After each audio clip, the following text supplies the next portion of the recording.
Yo, okay, so I don't even know how to start this video because I'm still freaking out, okay? I just got the Ayaneo 3 OLED yesterday and my brain still hasn't recovered from what this thing looks and feels in person. Like, I've seen YouTube videos, I've seen the trailers, the renders, the B-roll, all of that, but when you actually hold this thing in your hand, guys, it's unreal. Like, this is not just a handheld gaming device.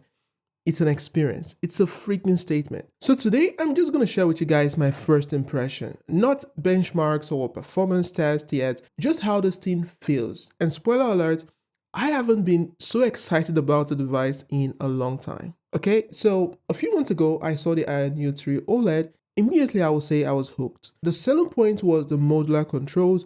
And, we're talking about a handheld that lets you pop off the default controls and reattach them however you want. Like, you're not locked into one shape or one style. You just flip it, snap it in, and boom. You feel like it's a completely new device. And not just that, it changes the ergonomics entirely. If a certain game feels better in a certain layout, you just switch it, okay? That alone was a game changer for me and of course for a lot of people. Now, most YouTubers who reviewed this focus heavily on that module system. And yeah, it's freaking cool, of course, but what really sold me was the design. Now, for context, I've been using the Zotac Zone for about 5 or 6 months, thereabout.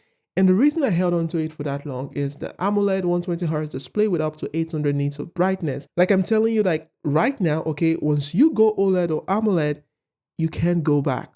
VRR or not, it's just not the same. That rich black, the contrast, the pop, is a whole different level. So I had 3 things that I was looking for, if I was going to replace the Zotac Zone. The first one, it has to be an OLED display, which is non-negotiable. 800 nits of brightness, anything less is downgrade. And finally, it must have an OcuLink port because I wanted to pair it with an external GPU and unlock desktop level performance when I need to, which is going to future-proof the device. The battery life, it's not really a priority for me. And of course, if I want to take it out and about, I can always get a power bank. So in that aspect, I would say I'm good. Now, I almost went for the OneXFly F1 Pro, which has great internals, sleek design, all of that, but there is no OcuLink port. And if we speak about the brightness, it's actually the same level with the Zotac Zone. And to get a device that is like double the price of the Zotac Zone, it just doesn't make sense. Then came the Ayaneo 3 OLED. And let me tell you guys, this thing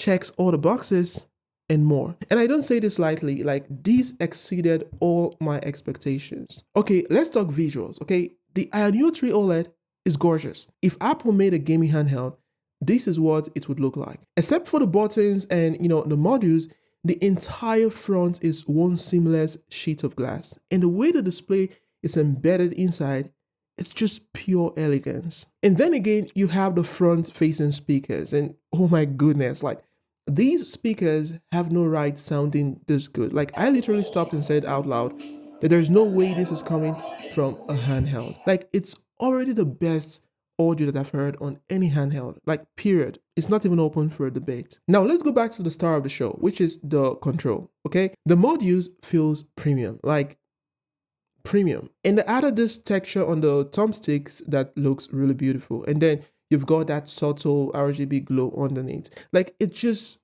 classy. If your hand positioning feels off, all you have to do is just pop the modules out, flip it, and snap it differently. And honestly, at first, I didn't think I would actually use it that much. But now that I've tried it, I don't think I can actually go back to fixed controllers anymore. Like, it's just gonna be weird. Now, speaking about the ergonomics, like, this thing is so comfortable. Like, the curves, it's just unreal. The grips is so smooth. Like, it almost feels too smooth. Like, be careful or it might slide out of your hand. That kind of smooth. The weight distribution is spot on, and the rounded back makes it ridiculously cozy to hold for hours. Those shoulder buttons and the triggers, they are the quietest and most satisfying triggers that I've ever pressed on a handheld device. Plus, they also included, those air trigger style toggles on the back like the Zotac, so you get even more controls. Now, let's talk about the ports, okay? If you just turn it to the top like this, you see the OcuLink port, the USB 4 port,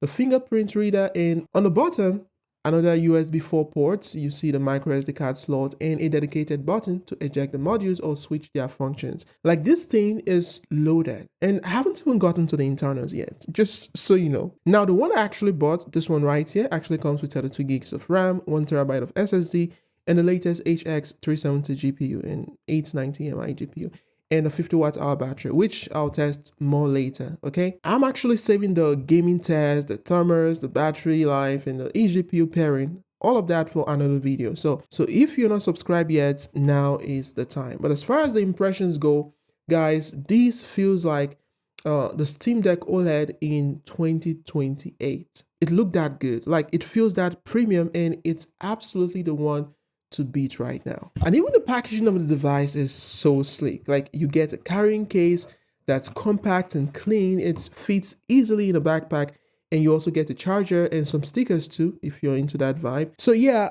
I know this is a long first impressions video, but this device just deserves it, honestly. And again, there's so much more that I want to test, like how it compares to the Zotac Zone, for example, the Steam Deck, the Asus ROG Ally X, the OneXFly F1 Pro, and all of that videos are going to be coming soon. So make sure that you're subscribed, turn on notifications, and keep an eye out, because this is just the beginning. Oh, and quick side notes, guys, I just hit 2,000 subscribers at the time of filming this video. So I just want to say thank you to everyone who has been riding with me, commenting, liking, watching. I see you guys, and I appreciate you. Thanks very much for watching, guys, and I will see you in my next video.